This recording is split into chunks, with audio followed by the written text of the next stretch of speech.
السلام عليكم ورحمة الله وبركاته. قناة يوميات أم حبيبة أسوان ترحب بيكم حبايبي مشاهدين ومتابعين من جميع أنحاء العالم.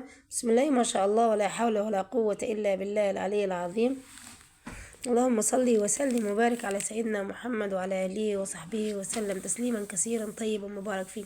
بسم الله ما شاء الله. احنا كنا طبعا ماشيين كده في الجنينة، فحبيت نوريكم كده مقتطفات بالنسبة للزهور وللشارع بتاعنا. ما شاء الله بص منظر الزهور، بسم الله ما شاء الله ازاي جميل ورائع. اللهم صل وسلم وبارك على سيدنا محمد وعلى آله وصحبه وسلم. والأشجار والأوراق يعني منظر ما شاء الله يعني مريح للعين. احنا بنحب نمشي من الشارع ده جميل جدا، يعني الزهور والريحان والشارع نفسه شارع يعني هادي كده وجميل، كله أشجار وكله زهور وأشجار حلوة وزهور وورد وحاجات يعني ما شاء الله اللهم بارك. يعني الشارع ده أنا بحبه جدا، بحب أمشي فيه كل شوية، بحب أطلع منه يعني ما شاء الله. مرتبط يعني بالمنطقة بتاعتنا، يعني قريب جنب البيت. ربنا يسترنا ويستركم يا رب العالمين ويسهل الحال لينا وليكم يا رب يا قادر يا كريم. بص بقى المنظر، الأشجار والمكان، يعني المكان صراحة جميل جدا. يعني بنحب نقعد فيها أنا وعيالي يعني، وبنحب نمشي من الشارع ده وبنحب نتفرج على الزهور. وغير كده إن هو الذكريات الجميلة التي لا تنسى.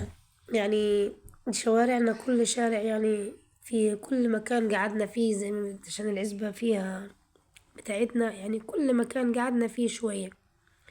بسم الله ما شاء الله. يعني احنا ماشيين انا ومحمد ده طالعين، كنا نازلين يعني نجيب حاجة من تحت، فطلعنا من الشارع الجنينة المرة دي، فحبينا نوريكم معانا الأزهار والزهور والدنيا والأشجار ماشية ازاي.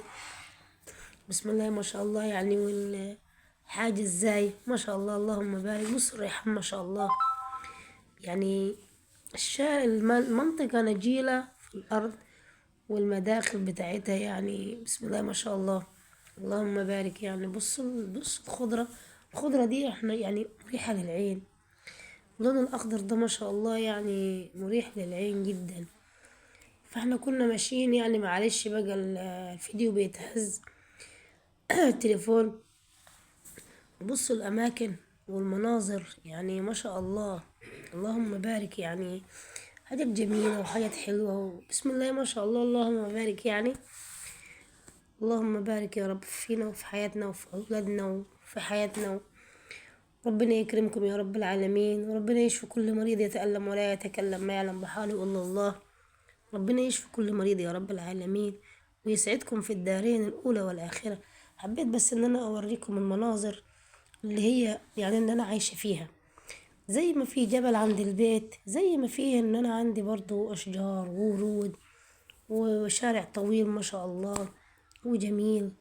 جينا هنا بقى خلاص مروحين البيت بتاعنا الجبل طبعا زي ما انتوا شايفين الجبلاية بتاعتنا الحلوة اللي احنا قاعدين جنبيها واحنا راضيين بيها. الجبلاية بتاعتنا دي اللهم اجعلنا راضين. انا جاي طالعة اهو، وادي بقى حمزة بيصورني اهو. بسم الله ما شاء الله. يعني جبلايتنا حلوة ما شاء الله جميلة. بص الجو النهاردة كمان الجو خطير، كله سحاب وكله ما يعني مغيم كده، ما فيش شمس كتيرة، الشمس يعني ايه رايحة شوية. بص ما شاء الله السما. وادي العزبة بقى من فوق المنظر، شايفين بقى المنظر بتاع العزبة واحنا قاعدين. ده انا كده طلعت وقفت فوق السطوح اصلا عشان اوريكم المنظر بتاع المنظر اللي انا كنت بطلع بيه في البث المباشر ده. ربنا يكرمني واجيب تليفون واقعد اطلع بيه ان شاء الله باذن الله رب العالمين. ربنا يكرمنا يا رب ويكرمكم يا رب ويسهل الحال لنا وليكم يا رب العالمين. بص المنظر بسم الله ما شاء الله ولا حول ولا قوة إلا بالله. إن شاء الله كل يوم فيديو جديد مع قناة يوميات أم حبيب. الشجرة يا أم يعقوب، الشجرة يا أم يعقوب بتاعت أم يعقوب دي، أم يعقوب الجزائرية. دي الشجرة بتاعتك يا حبيبتي محافظة لك عليها. بسم الله ما شاء الله ولا حول ولا قوة إلا بالله.